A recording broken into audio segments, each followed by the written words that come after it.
नमस्कार दोस्तों, स्वागत है आपका आज के मुख्य समाचार में, जिसमें सबसे पहली बड़ी खबर में जिक्र होगा बिहार का, जहां पर स्वास्थ्य मंत्री मंगल पांडे ने बड़ा दावा करते हुए कहा है कि एनडीए के संपर्क में है तेजस्वी यादव से नाराज आरजेडी के कई विधायक। जी हां दोस्तों, आरजेडी में बड़ी फूट पड़ सकती है और कई विधायक इस वक्त एनडीए के संपर्क में। ये बड़ी खबर निकल के आ रही है। इसी के साथ दूसरी बड़ी खबर में आपको बताएंगे कि बिहार चुनाव से पहले महागठबंधन को बड़ा झटका, जीतन राम मांझी की पार्टी महागठबंधन से हो गई है अलग। और तीसरी बड़ी खबर में जिक्र होगा पंजाब का, और अब पंजाब कांग्रेस में भी मचेगा बवाल। प्रताप सिंह बाजवा ने कहा कि अमरिंदर सिंह को हटाए, पंजाब में कांग्रेस को बचाएं। जी हां दोस्तों, ये बेहद बड़ी खबर आ रही है। पंजाब में भी कांग्रेस को बड़ा झटका लग सकता है। और इसी के साथ बिहार के विधानसभा चुनाव में कांग्रेस और आरजेडी के महागठबंधन का सूपड़ा साफ हो सकता है। हर एक खबर की गहराई में दोस्तों आपको ले जाएंगे। लेकिन उससे पहले अगर आपको भी ऐसा लगता है कि बिहार में एक बार फिर एनडीए की सरकार बनेगी, तो आप अभी इस वीडियो को लाइक कीजिए और इस लाल बटन को दबा के इस चैनल को फ्री में सब्सक्राइब करके घंटी बजाइए और कमेंट में लिखिए जय हिंद। रुक करते हैं तमाम बड़ी खबरों की तरफ। स्वास्थ्य मंत्री मंगल पांडे का दावा, कहा एनडीए के संपर्क में है तेजस्वी यादव से नाराज आरजेडी के कई विधायक। जी हां दोस्तों, महागठबंधन और आरजेडी में टूट पर बिहार के स्वास्थ्य मंत्री और बीजेपी नेता मंगल पांडे ने गुरुवार को प्रतिक्रिया देते हुए कहा, यह तो ट्रेलर है, पिक्चर अभी बाकी है। विधानसभा चुनाव की अधिसूचना के पहले ही आरजेडी धराशाही होने लगा है। यही नहीं, गुरुवार को आरजेडी सुप्रीमो लालू प्रसाद के समधी ने भी आरजेडी को बाय बाय कर एनडीए पर भरोसा जताया है। उन्होंने कहा, चंद्रिका राय के अलावा तेजस्वी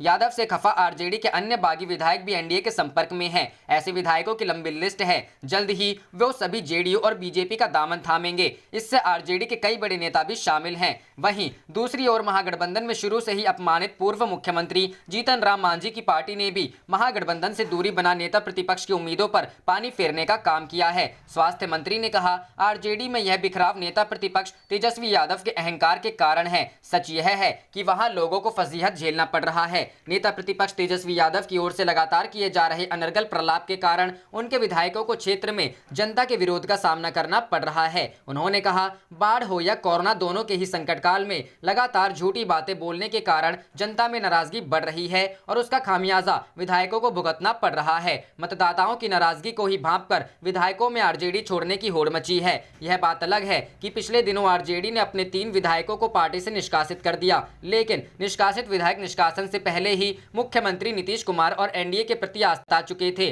स्वास्थ्य मंत्री ने कहा, नेता प्रतिपक्ष भले ही अपने को भावी मुख्यमंत्री समझते हों, लेकिन महागठबंधन के साथी दल और उनकी पार्टी के विधायक उन्हें इसके काबिल नहीं समझते हैं। यही कारण है कि टुकड़े टुकड़े में विधान पार्षद और विधायक आरजेडी को अलविदा कह रहे हैं। आरजेडी के विधायकों और तथा कथित महागठबंधन में शामिल दलों की लगातार उपेक्षा हो रही थी।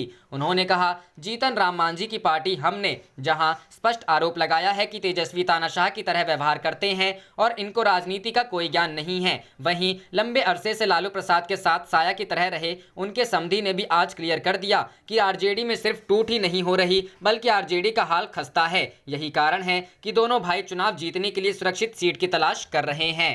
रुख करते हैं अगली खबर की तरफ। बिहार चुनाव से पहले महागठबंधन को झटका, जीतन राम मांझी की पार्टी हुई अलग। जी हां दोस्तों, बिहार में विधानसभा चुनाव से पहले सियासी उलटफेर का सिलसिला जारी है। जेडीयू के बाद अब राज्य में महागठबंधन को झटका लगा है। महागठबंधन में शामिल हिंदुस्तान आवाम मोर्चा ने खुद को अलग कर लिया है। जीतन राम मांझी की पार्टी हम की कोर कमेटी ने फैसला लिया है कि वह अब महागठबंधन का हिस्सा नहीं रहेंगे। माना जा रहा है कि जीतन राम मांझी की घर वापसी हो सकती है और एक बार फिर वह जेडीयू के साथ जा सकते हैं। बताया जा रहा है कि जीतन राम मांझी की घर वापसी को लेकर जेडीयू की तरफ से पिछले कई महीनों से कवायद चल रही है।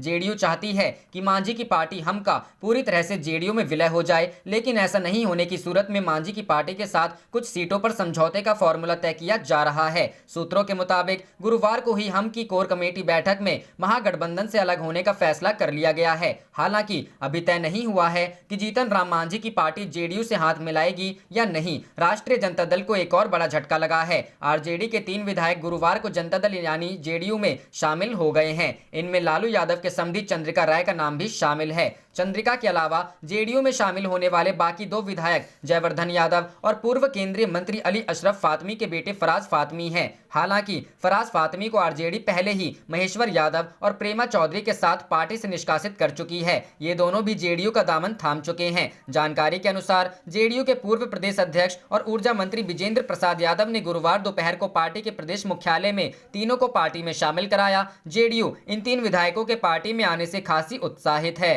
करते हैं अगली खबर की तरफ। क्या अब पंजाब कांग्रेस में भी मचेगा बवाल? प्रताप सिंह बाजवा बोले, अमरिंदर को हटाएं, पंजाब में कांग्रेस को बचाएं। जी हां दोस्तों, राज्यसभा सांसद और पंजाब में कांग्रेस के पूर्व अध्यक्ष प्रताप सिंह बाजवा ने मुख्यमंत्री कैप्टन अमरिंदर सिंह को तानाशाह करार दिया है और उनके काम करने के तरीकों पर निशाना साधा है। बाजवा ने मुख्यमंत्री पर स्मगलर और मादक पदार्थ की तस्करी करने वालों को बचाने का आरोप लगाया है। दरअसल यह मतभेद हाल ही में जहरीली शराब पीकर 121 लोगों की मौत के बाद उभरे हैं।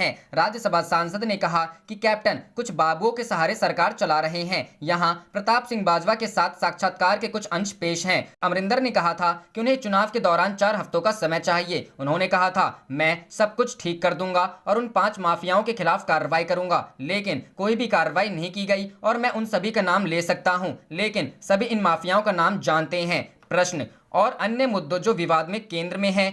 उत्तर, मुख्यमंत्री के साथ मतभेद के अन्य मुद्दे गुरु ग्रंथ साहिब की बेअदबी को लेकर है, क्योंकि इससे पहले की अकाली सरकार राजनीतिक स्वार्थ के लिए डेरा सच्चा सौदा के साथ हाथ मिला रही थी और गलत कार्यों में फंस गई और बड़े पैमाने पर आंदोलन हुए, जिसमें 2 युवा मारे भी गए। अमरिंदर सिंह ने मामले को देखने का वादा किया था और जिन्होंने गुरु ग्रंथ साहिब की बेअदबी की थी उन्हें कटघरे में लाने का भी वादा किया था। उन्होंने यह भी कहा था कि दोनों युवाओं को न्याय दिलाया जाएगा, लेकिन वह भी नहीं हुआ।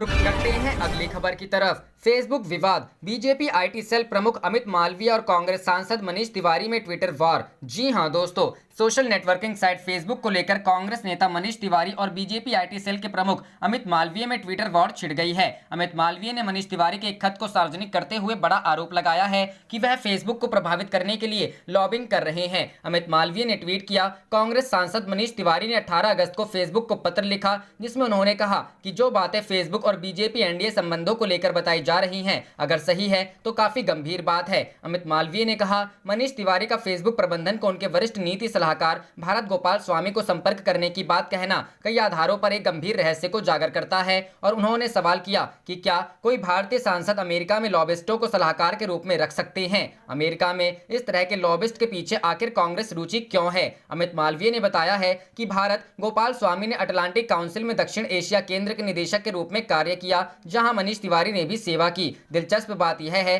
कि यह वही अटलांटिक काउंसिल है जो फेसबुक को एक तरह से नियंत्रित और मार्गदर्शन करती है। रुक करते हैं अगली खबर की तरफ। इसरो चीफ सिवान का बड़ा ऐलान, नहीं होगा स्पेस एजेंसी का निजीकरण। जी हां दोस्तों, भारतीय अंतरिक्ष अनुसंधान संगठन के अध्यक्ष डॉक्टर के सिवन ने कहा कि इसरो का निजीकरण नहीं होगा। यह बात एकदम स्पष्ट रूप से सबके दिमाग में क्लियर है। लोगों को ऐसी गलतफहमी हो रही है कि सरकार इसरो का निजीकरण करने जा रही है। ऐसा कभी नहीं होगा। इसरो की ओर से आयोजित एक webinar unlocking India's potential in space sector में इसरो चीफ सिवान ने ये बात कही। निजी कंपनियों को साथ लेकर चलने का प्रोग्राम है ताकि इसरो प्रौद्योगिकी विकास और क्षमता का विस्तार कर सके। डॉक्टर सिवान ने कहा कि निजी कंपनियां इस नए अंतरिक्ष नीति के तहत हमारे साथ स्पेस एक्टिविटी में भाग लेंगी, लेकिन मुख्य काम इसरो और उसके वैज्ञानिक ही करेंगे। स्पेस सेक्टर में रिफॉर्म्स को लेकर जो नीति लाई गई है वह इसरो और देश के लिए गेम चेंजर साबित होगा। इससे भारत स्पेस सेक्टर में अपना नया नाम बनाएगा। सिवान ने कहा कि इस समय इसरो अनुसंधान एवं विकास के साथ रॉकेट और सैटेलाइट्स भी बनाता है। सरकार ने अंतरिक्ष क्षेत्र को निजी कंपनियों के लिए खोलने की घोषणा की है। इसके बाद हम निजी कंपनियों से इन्हें बनाने में मदद लेंगे ताकि ज्यादा से ज्यादा सैटेलाइट्स छोड़े जा सकें। इसरो प्रमुख सिवान ने कहा कि स्पेस सेक्टर में निजी कंपनियों के पास काफी मौके हैं। देश को आत्मनिर्भर बनाने के लिए बड़ी संख्या में संचार उपग्रहों की जरूरत होगी। इसके लिए निजी कंपनियां आगे आकर इसरो के साथ काम करेंगी। इसका मतलब ये कहीं नहीं है कि इसरो का निजीकरण हो रहा है। इसरो चीन ने कहा कि अंतरिक्ष गतिविधि विधेयक जल्द ही संसद में रखा जाएगा, जिसके माध्यम से इन स्पेस बनाया जाएगा। इसके जरिए ही प्राइवेट सेक्टर को इसरो के साथ काम करने का मौका मिलेगा। एक राष्ट्र एक राशन कार्ड योजना पूरे भारत में अगले मार्च तक शुरू। जी हां दोस्तों, केंद्र सरकार ने कहा है कि एक देश एक राशन कार्ड योजना का कार्यान्वयन इसकी शीर्ष प्राथमिकताओं में है। अगले साल मार्च तक इस सुविधाओं को पूरे देश में लागू करने के प्रयास किए जा रहे हैं। खाद्य मंत्रालय ने एक बयान में कहा, एक देश एक राशन कार्ड योजना राष्ट्रीय खाद्य सुरक्षा अधिनियम के तहत आने वाले सभी पात्र राशन कार्ड धारकों या लाभार्थियों को देश के किसी भी हिस्से में अपना राशन प्राप्त कर सकने का एक विकल्प प्रदान करेगा। एनएफएसए के तहत केंद्र प्रत्येक व्यक्ति को प्रति माह 5 किलोग्राम खाद्यान्न प्रदान करता है, जो लगभग 80 करोड़ लाभार्थियों को 2 से 3 रुपए प्रति किलो के अत्यधिक रियायती मूल्य पर मिलता है। सभी राज्यों एवं केंद्र शासित प्रदेशों ने एक राष्ट्र एक राशन कार्ड योजना के तहत राष्ट्रीय पोर्टेबिलिटी को लागू करने की इच्छा दिखाई है। लगभग सभी ने खाद्य विभाग के साथ समझौता ज्ञापन पर हस्ताक्षर किए हैं। अभी 24 राज्यों एवं केंद्र शासित प्रदेशों में इस योजना को 1 अगस्त 2020 से लागू किया गया है, जिसमें लगभग 65 करोड़ लाभार्थी शामिल हैं, जो एनएफएसए आबादी का लगभग 80% हिस्सा है। रुख करते हैं अगली खबर की तरफ। व्हाइट हाउस ने कहा, भारत का हमेशा भरोसेमंद मित्र रहेगा अमेरिका। जी हां दोस्तों, अमेरिका के राष्ट्रपति भवन व्हाइट हाउस ने बुधवार को कहा कि अमेरिका हमेशा भारत के लोगों का भरोसेमंद मित्र रहेगा। उसने दोहराया कि अमेरिका दोनों देशों के बीच संबंधों का और मजबूत करने के लिए उत्सुक है। व्हाइट हाउस की राष्ट्रीय सुरक्षा परिषद ने भारत के 74वें स्वतंत्रता दिवस की पृष्ठभूमि में ट्वीट किया, हम भारत में हमारे मित्रों को बधाई देते हैं जिन्होंने हाल में अपना स्वतंत्रता दिवस मनाया है। ट्रंप प्रशासन में भारत के साथ अमेरिकी संबंध बढ़े। परिषद के ट्वीट को सीनेट जॉन कॉर्निन ने रीट्वीट किया। वह सीनेट इंडिया कॉकस के सह अध्यक्ष हैं। इस हफ्ते की शुरुआत में परिषद के एक वरिष्ठ प्रशासनिक अधिकारी ने कहा था कि ट्रंप प्रशासन ने भारत के साथ अमेरिकी संबंधों का स्तर बढ़ा दिया है तथा अपनी बढ़ती साझेदारी को बहुत अधिक मजबूत किया है, जो पहले के अमेरिकी प्रशासनों में नहीं देखा गया था।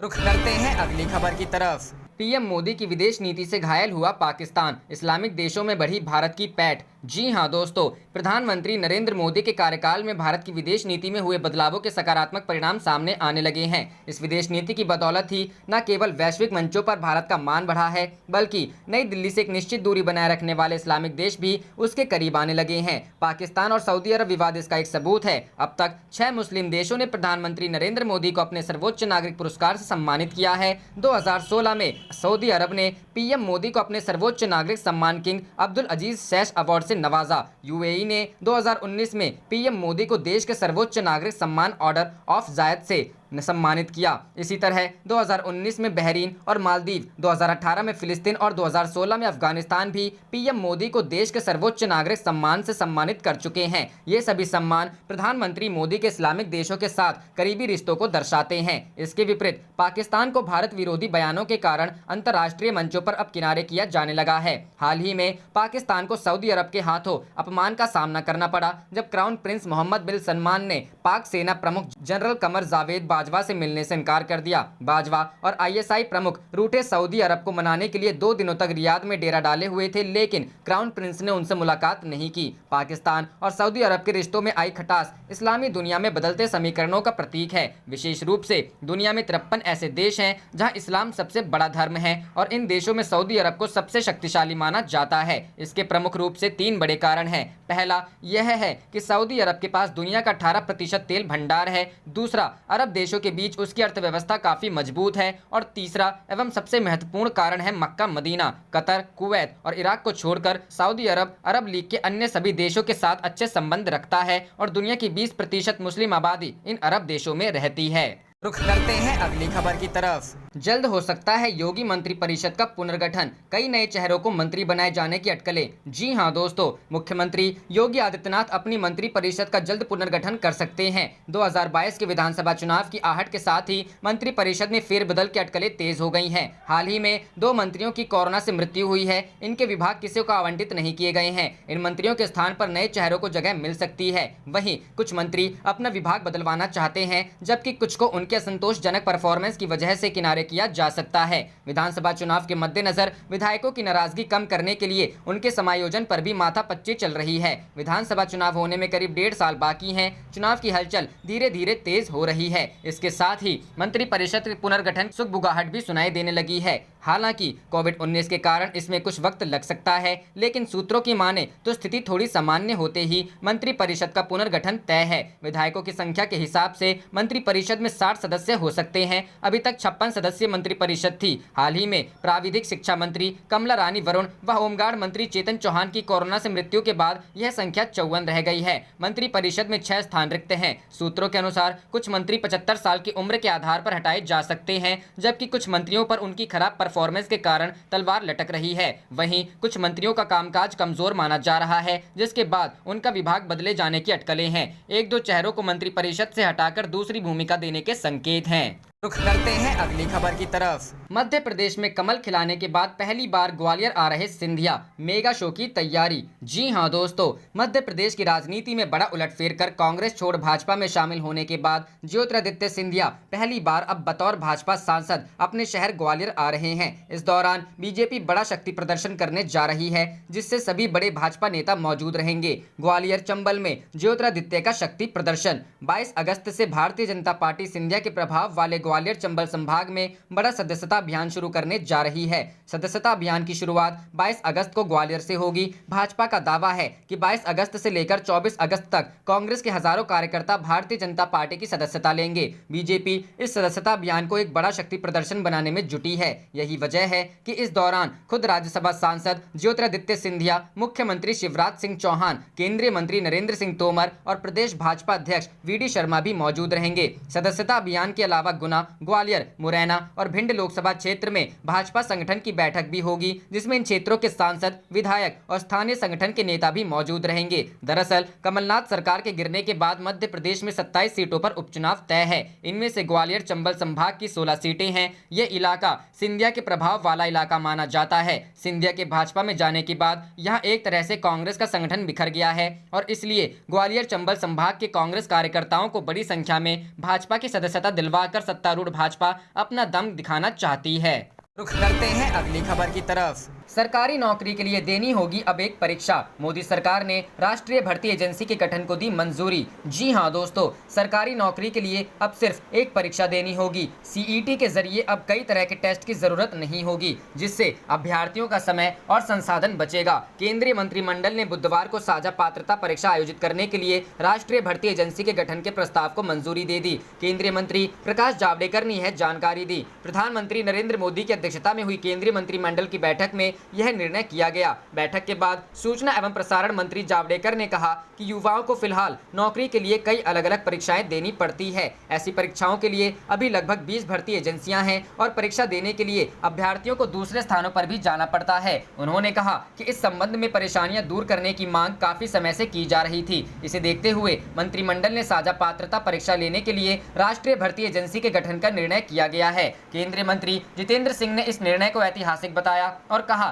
कि प्रारंभ में 3 एजेंसियों की परीक्षाएं राष्ट्रीय भर्ती एजेंसियों के दायरे में आएंगी। एक अधिकारी ने बताया कि शुरू में इसके दायरे में रेलवे भर्ती परीक्षा, बैंकों की भर्ती परीक्षा और कर्मचारी चयन आयोग आएंगे। उन्होंने बताया कि इस परीक्षा में हासिल स्कोर 3 साल तक मान्य होंगे। परीक्षा आयोजित करने के लिए हर जिले में कम से कम एक परीक्षा केंद्र स्थापित किया जाएगा।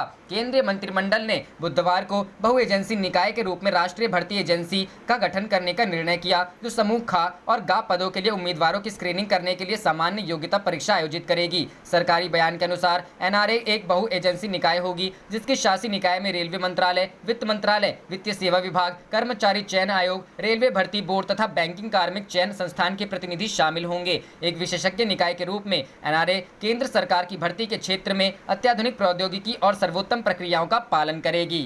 रुख करते हैं अगली खबर की तरफ। जल्द जाएगी महाराष्ट्र सरकार। सुशांत सिंह राजपूत केस की जांच सीबीआई को मिलने पर बोले संबित पात्रा। जी हां दोस्तों, उच्चतम न्यायालय ने बॉलीवुड अभिनेता सुशांत सिंह राजपूत को कथित रूप से आत्महत्या के लिए उकसाने के मामले में अभिनेत्री रिया चक्रवर्ती और अन्य के खिलाफ पटना में दर्ज प्राथमिकी की जांच सीबीआई को सौंपने के बिहार सरकार के निर्णय को बुधवार को बरकरार रखा। शीर्ष अदालत ने कहा कि बिहार सरकार इस मामले को जांच के लिए सीबीआई को सौंपने में सक्षम है। इस मसले पर बीजेपी प्रवक्ता ने महाराष्ट्र सरकार पर निशाना साधते हुए कहा कि महाराष्ट्र सरकार जल्द जाएगी। उन्होंने ट्वीट करते हुए लिखा, पहले महाराष्ट्र सरकार सो रिया था, फिर संजय रावत सुशांत परिवार को धो रिया था, अब मुंबई में सरकार रो रिया है। दोस्तों, जल्दी ही सुनेंगे महाराष्ट्र सरकार जा रिया है, महाराष्ट्र सरकार रो रिया है। इस मसले पर सुनवाई के दौरान न्यायमूर्ति ऋषिकेश रॉय की एकल पीठ ने वीडियो कॉन्फ्रेंस के जरिए अभिनेत्री रिया चक्रवर्ती की याचिका पर अपने फैसले में कहा कि राजपूत के पिता की शिकायत पर बिहार पुलिस द्वारा दर्ज प्राथमिकी सही है और इसे सीबीआई को सौंपना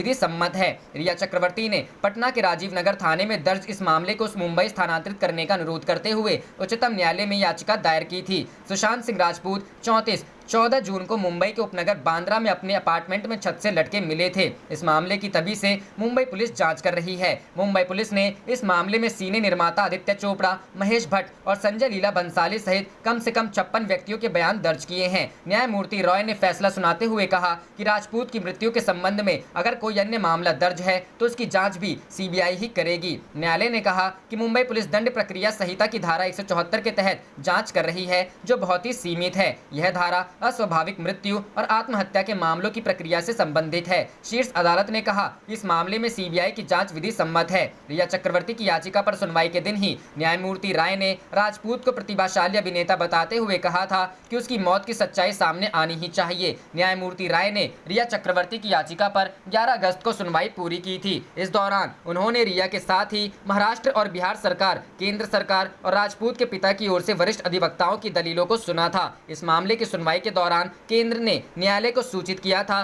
कि उसने पटना के राजीव नगर थाने में राजपूत के पिता द्वारा दर्ज कराए गए मामले की जांच CBI को सौंपने की बिहार सरकार की सिफारिश स्वीकार कर ली है और इस संबंध में कार्मिक एवं प्रशिक्षण विभाग ने आवश्यक अधिसूचना जारी कर दी है। रुख करते हैं अगली खबर की तरफ। पूर्व केंद्रीय मंत्री का राजद पर बड़ा आरोप, पैसे लेकर टिकट बेचने की दुकान बन गई है पार्टी। जी हां दोस्तों, पूर्व केंद्रीय मंत्री मोहम्मद अली अशरफ फातमी ने कहा है कि राजद को किसी ईमान वाले को डराना नहीं चाहिए। ईमान वाले किसी से डरते नहीं हैं। वे बुधवार को अपने ख्वाजा सराय आवास पर संवाददाता सम्मेलन में बोल रहे थे। कहा, विधायक डॉक्टर फराज फातमी का राजद से निष्कासन भी अलोकतांत्रिक है। जिस प्रकार मुझे बिना किसी कारण पृच्छा के निष्कासित कर दिया गया, उसी प्रकार फराज से भी किसी प्रकार की कारण पृच्छा नहीं की गई, सीधे 6 वर्षों के लिए निष्कासित कर दिया गया। यह साबित करता है कि राजद का नेतृत्व दिग्भ्रमित है। पार्टी केवल पैसे लेकर टिकट बेचने की दुकान बन गई है। इसके कारण हो प्रस्तावित विधानसभा चुनाव के बाद राजद की दुकान पूरी तरह बंद हो जाएगी। लोग यह समझते हैं कि ईमान वाला बिहार का मतदाता कहां जाएगा। यदि वो सोचते हैं कि मतदाता डरकर राजद को ही वोट देगा तो ऐसे लोग दिग्भ्रमित हैं। इतिहास गवाह है कि 1977 फिर उसके बाद 1989 में भी ईमान वाले लोगों ने ऐसे लोगों को सत्ता दिलाई जिनसे आज राजद डरा रहा है। मुख्यमंत्री नीतीश कुमार की प्रशंसा करते हुए उन्होंने कहा कि उनका 3 सूत्री सिद्धांत आज देश की राजनीति का नमूना बन गया है। अपराध, भ्रष्टाचार और सांप्रदायिकता से समझौता नहीं करने का उनका फॉर्मूला बिहार में शांति बनाए हुए हैं। मुख्यमंत्री नीतीश कुमार के नेतृत्व में और संजय झा के प्रयास से दरभंगा में हवाई अड्डा भी बन रहा है। एम्स का भी निर्माण होगा। आज मदरसा शिक्षकों को स्कूल के शिक्षकों के बराबर दर्जा दिया गया है। हर जिले में अल्पसंख्यक छात्रों के लिए आवासीय उच्च विद्यालय का निर्माण किया जा रहा है। दरभंगा में भी इसकी आधारशिला रख दी गई है। मगर राजद नेतृत्व को केवल दूसरे को डराकर वोट लेने की रणनीति सूझ रही है। आप देख रहे थे आपका अपना चैनल जय हिंद जय भारत।